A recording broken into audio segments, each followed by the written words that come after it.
पड़ेगा। कहां से आए कैसे आए किसी को ये मालूम नहीं है। मालूम इसके पहले हम कहां थे, हम क्या थे। कहां से आए कैसे आए किसी को ये मालूम नहीं। कौन बूंद मोती बन जाए मेघों को मालूम नहीं। कहां से आए कैसे आए किसी को ये मालूम नहीं। कहां से आए कैसे आए किसी को ये मालूम नहीं। कौन बूंद मोती बन जाए मेघों को मालूम नहीं। कौन बूंद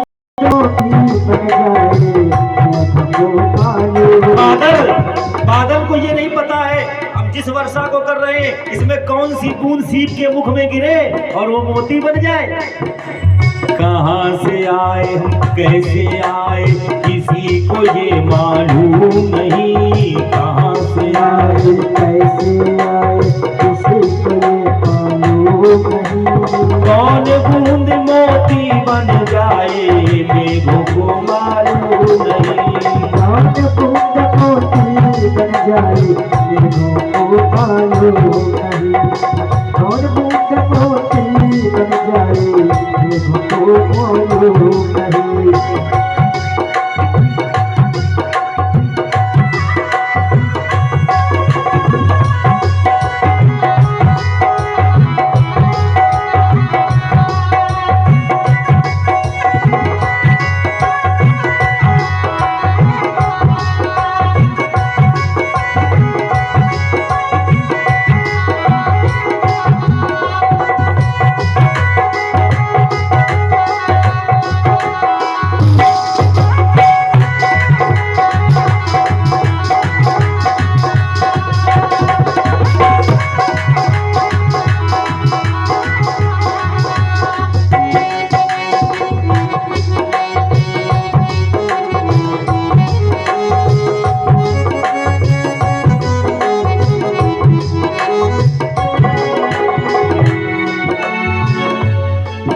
हम मर जाएंगे, मरने के बाद कहां जाएंगे। है कहो बिल्ली बन जाए, कहो कुत्ता बन जाए, कहो सूकर बन जाए, कहो हाथी बन जाए, कहो गधा बन जाए। है पता है किसी को। ये जरूरी नहीं कि हम मनुष्य हैं तो हम मनुष्य ही बनेंगे। चलते चलते पथ पे पहुंचा जिस पथ की है था नहीं। अरे कहां से पहुंचा इस मंजिल में जिस मंजिल की राह नहीं।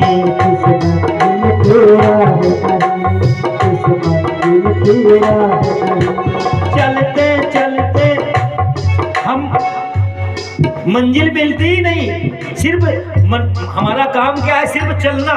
चलते रहते हैं चलते रहते हैं। अरे चलते चलते पथ पे पहुंचा जिस पथ की है था नहीं। कहां से पहुंचा उस मंजिल में जिसकी आगे राह नहीं। उसके आगे राह नहीं, उसके आगे राह नहीं।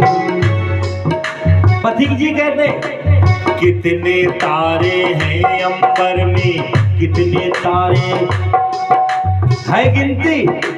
कोई गणना कर सकता है कि आकाश में कितने तारे हैं।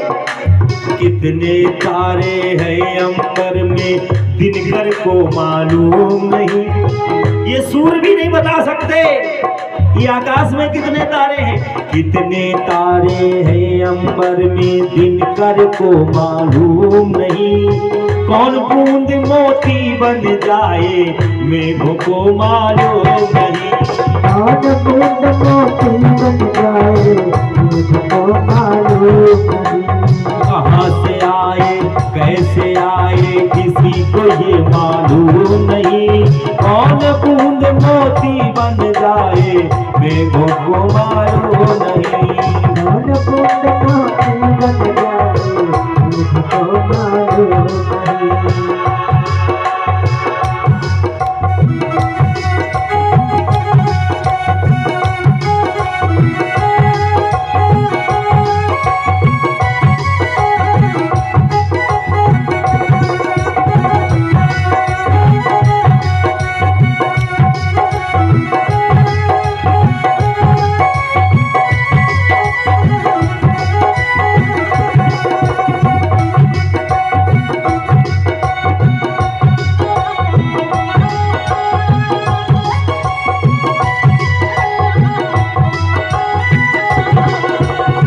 कौन कली, पेड़ में कलियां लगी हैं। मान लीजिए गुलाब का वृक्ष है और गुलाब में तमाम कलियां लगी हैं। ये गुलाब का पौधा भी नहीं बता सकता इसमें कौन सी कली पहले खिलेगी।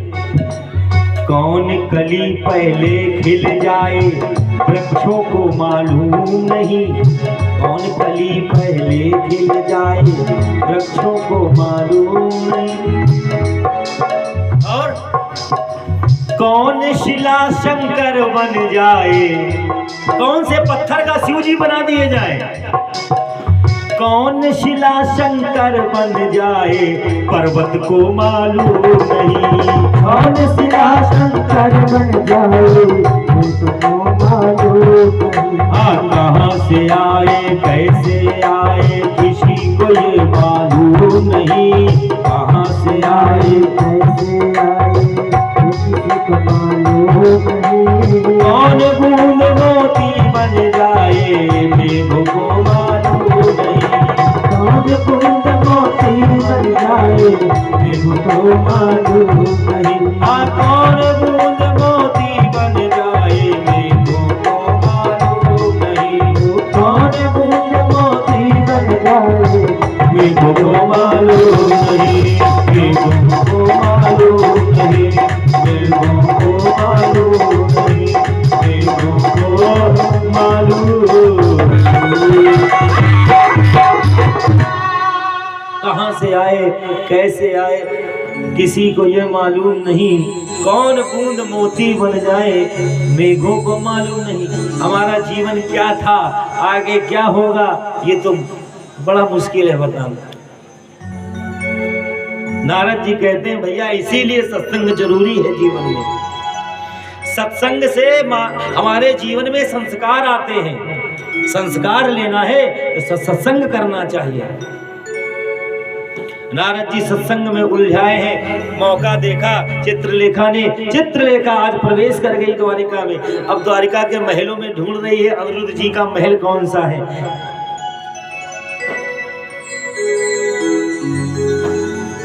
अनिरुद्ध जी का महल मिल गया। अंदर प्रवेश किया। सोने की शैया पर, स्वर्ण की शैया पर अनिरुद्ध महाराज सो रहे हैं। सोते में ही बोले अगर हमने इनको गोद में उठाया तो ये जाग जाएंगे और खलबली मच जाएगी, द्वारिका में कोलाहल हो जाएगा। तो उसने क्या किया, पूरा पलंग ही ऐसे उठा लिया। पूरा पलंग उठा करके आकाश में उड़ करके चलने लगी। जब चली तो अनिरुद्ध जी ने करवट बदली। जब करवट बदली तो मोती की माला पहने हुए थे। वो मोती की माला टूट गई और टूट करके गिरी कहाँ, सुदर्शन जी के ऊपर। अनिरुद्ध जी को लेकर गई। इधर सुदर्शन महाराज ने माला देखी। ए बाबा जी रुक जाओ, बंद करो अपनी कथा भागवत। हमें लग रहा है कुछ द्वारिका में गड़बड़ हो गया। हमने कहा था ना जो तुम्हारे चक्कर में पड़ जाए बाबा उसका घर तो बिगड़े जाना है, इसलिए रुक जाओ, अब नहीं सुनेंगे तुम्हारी कथा सत्संग। नारद जी ने कहा हमें जो करना था इतने में कर दिया। नारद जी बोले नारायण हरि, चल दिए। और नारद जी 2.5 घड़ी से ज्यादा कहीं नहीं रुकते, ये श्राप है। 2.5 घड़ी में 1 घंटा होता है। इतने से ज्यादा नारद जी कहीं रुकते ही नहीं। खुराफात करने वालों को इतने समय बहुत है? 1 घंटा तो बहुत, आधा घंटा बहुत उनके लिए जिनको करना। और एक बता दें, जिसको जो खुराफात करे वो फिर रुके ना उसके यहाँ, करके तुरंत निकलो, पानी और लड्डू के चक्कर में ना रहो। नारद जी तुरंत निकल गए। अरे सुदर्शन महाराज द्वारिका के महलों में आए। इधर रुक्मणी मैया ने अनिरुद्ध जी को जगाने के लिए जो महल में गई, देखा अनिरुद्ध जी नहीं है। अरे कहाँ गए? अरे चोरी हो गई, हमारे अनिरुद्ध की चोरी हो गई। पूरे द्वारिका में ये बात अग्नि की तरह फैल गई। खोज होने लगी, कहाँ चले गए अनिरुद्ध जी। और वो चित्रलेखा अनिरुद्ध जी को लेकर के उषा के पास आई। उषा बैठी है, अनिरुद्ध जी को लिटा दिया, हाथ फेर रही हैं सर पे। इतने में अनिरुद्ध जी ने आंखें खोली, अरे मैं ये कहाँ आ गया, मैं तो अपने राजमहल में था। ये कौन देवी, ये कौन सी राजकुमारी है, बड़ी सुंदर है।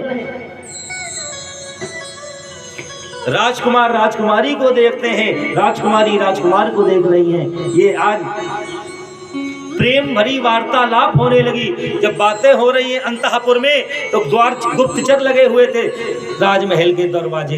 गुप्तचरों ने सुना कि राजकुमारी के महलों से किसी पुरुष की आवाज आ रही है। दौड़े दौड़े गए महाराज बाणासुर के पास। महाराज महाराज, राजकुमारी उषा के राजमहल से किसी पुरुष की आवाज आ रही है। ये सुना बाणासुर दौड़े दौड़े आए। ज्यों अंदर आए प्रवेश किया तो देखा क्या, अनिरुद्ध महाराज उषा के गोद में सिर रख कर लेटे हैं। पकड़ लिया, कौन हो, अरे कौन हो तुम। पकड़ करके अपने कारागृह में बंद कर दिया। और उधर द्वारिका में कोलाहल मचा है। कहाँ गए अनिरुद्ध, कहाँ गए। इधर में नारद जी पहुंच गए। रुक्मणी मैया ने पूछा, बाबा तुमने हमारे अनिरुद्ध को देखा है। नारद जी मुस्कुराए बोले, हाँ हमें पता है कहाँ है।